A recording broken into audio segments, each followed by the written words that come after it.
Whoa. Wow. Wow, wow, wow, wow. You all look so fabulous. Wow. Good afternoon, everyone. I have the great pleasure and distinct honor of introducing uh, our future 75th governor of this great Commonwealth, Winsome Earle-Sears. And Lieutenant Governor, I need to tell you that all these folks are here because I poked them silly yesterday, and they were all excited and wanted to be here with you Thank you. Thank you. this moment. Yes, sir. Thank you.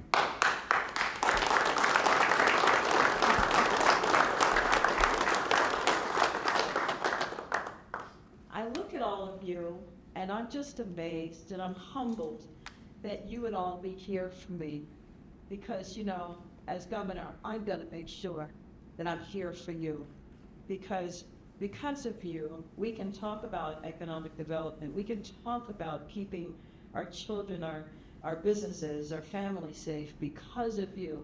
If you all weren't there, what would we do?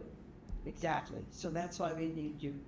Today is truly a proud and humbling day, and I stand again deeply honored to announce that 81 sheriffs from across our great Commonwealth of Virginia have endorsed my candidacy.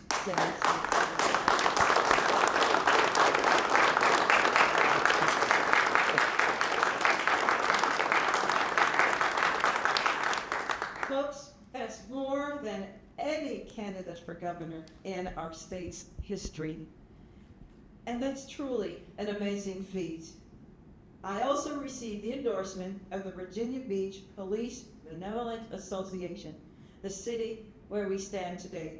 So this, though, is not just about numbers. This is a message that the men and the women who serve on the front lines of law enforcement, who protect our families day and night, know that they can trust that I will have their backs. And our sheriffs are the guardians of our communities. You see them here. This is our finest. Look at them. Look at them.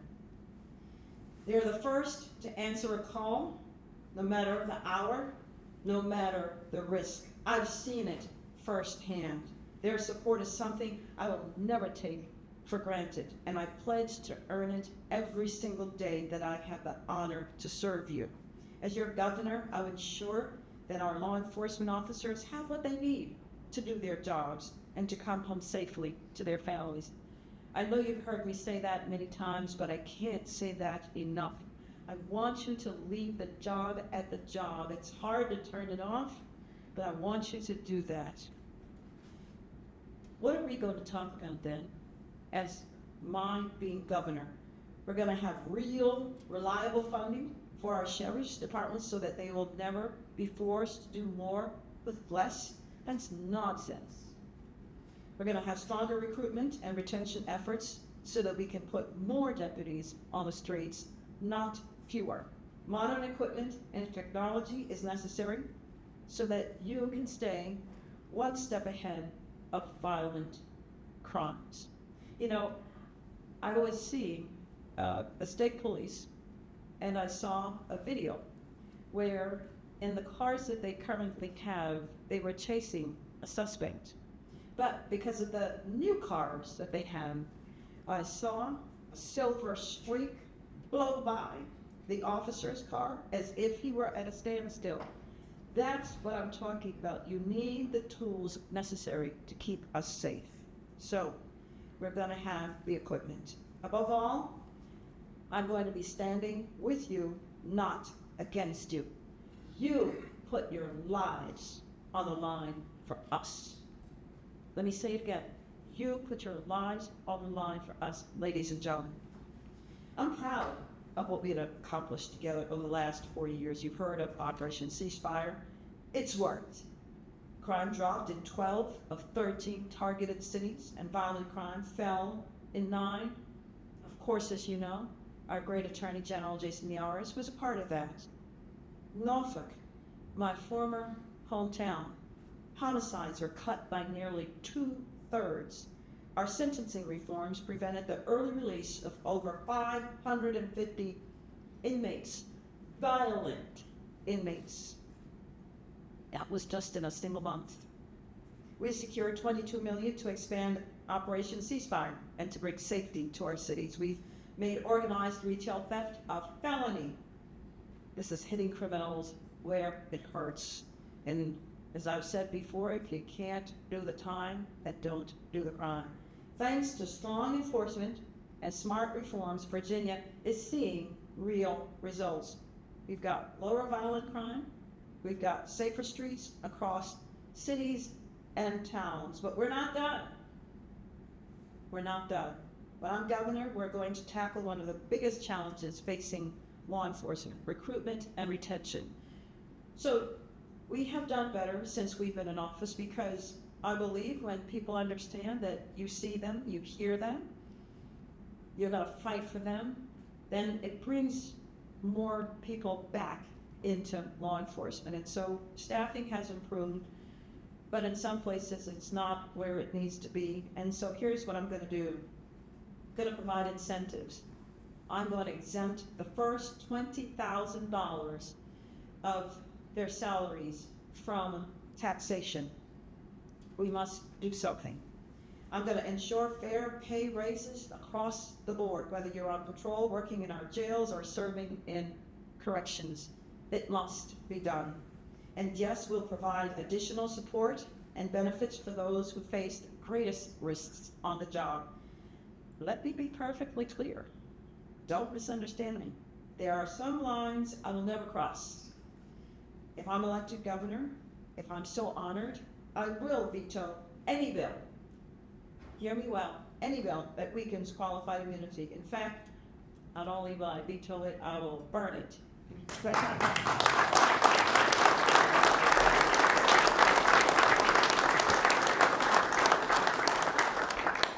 I will veto any bill that reduces funding for sheriff's offices, that grants and gets rid of our right to work.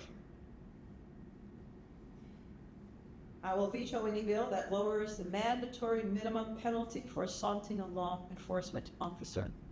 This is important. There are times when I've heard, and people say, I'm from the show me state. Don't tell me that you love me, show me that you love me. And for law enforcement to know that we have their backs, this is the way that we do it. We don't talk, we do. Sheriffs, if you're looking for a governor who will fight for law enforcement, you have found her. That would be me. My opponent, on the other hand, protects criminals and not Virginians. She may not want to talk about her record, but I will. Abigail Spanberger promised that her first act as governor would be to rescind Governor Youngkin's order, which allows state and federal law enforcement to work together. In other words, her plan is to make Virginia a sanctuary state. Not on my watch. That's not safety. That's not protecting Virginians. That's downright reckless. I won't stand for it. In Congress, she voted with DC politicians to reduce penalties for violent crimes, while homicides, carjackings, and assaults were at historic highs.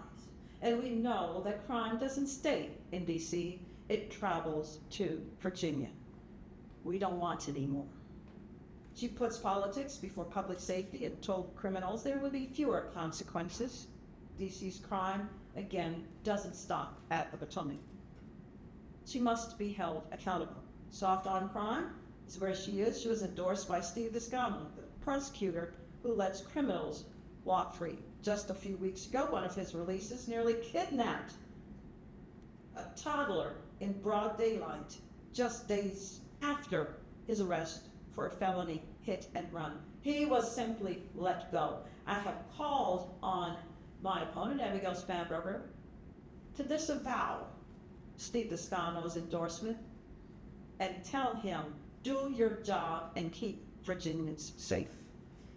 When prosecutors refuse to prosecute, communities suffer. Law enforcement suffers. Criminals get bolder.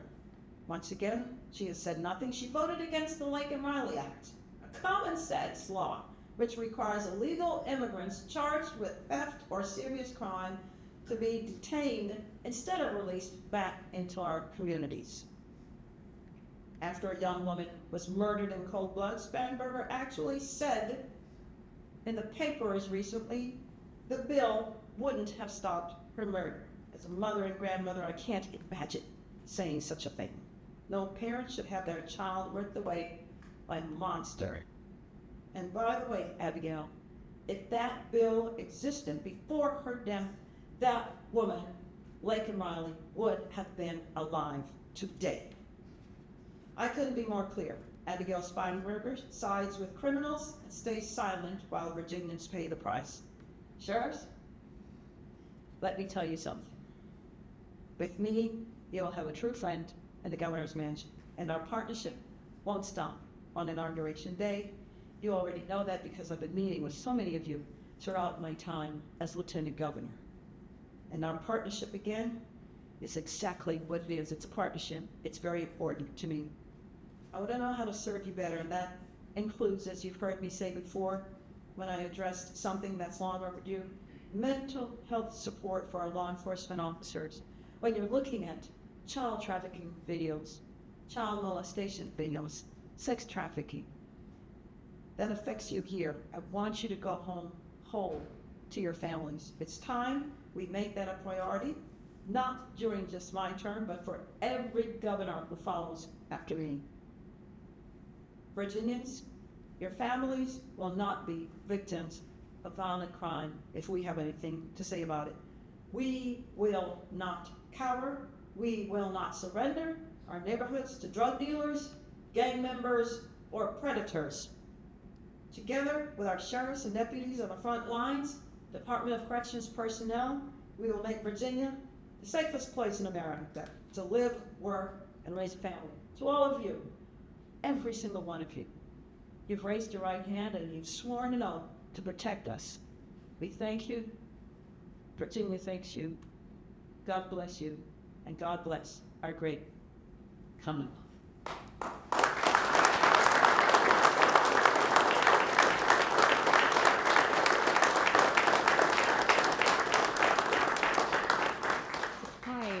Thanks so much here for speaking today. Question for you. How do you plan to potentially continue conversations with law enforcement agencies, just like these sheriffs behind you, especially when it comes to immigration and ICE? Well, we're going to continue the conversation. It's quite simple. My grandmother used to say, and I've said it before, he who feels it knows it. These are the ladies and gentlemen that are feeling it. They know exactly what needs to happen. They're going to tell me what's working, what's not working, what laws we need, what maybe regulations we need, what regulations we don't need. They're going to tell me, and I'm going to serve in that way. It's not hard. What do you have to say about the attack ads against you? If they were true, that'd be wonderful, but they're all lies, and that tells me that my opponent is out of ideas, out of ammo, and she's just trying now to see what sticks, and that's a shame because she's a former public safety officer. As a Marine, I would say that's conduct unbecoming, and that's exactly what it is. To tell the truth is one thing, but to lie about it is not. And to run away from her record, Abigail Spanberger is doing, it's downright cowardly. I don't run away from my record. Well, thank you, guys. All right, thank you.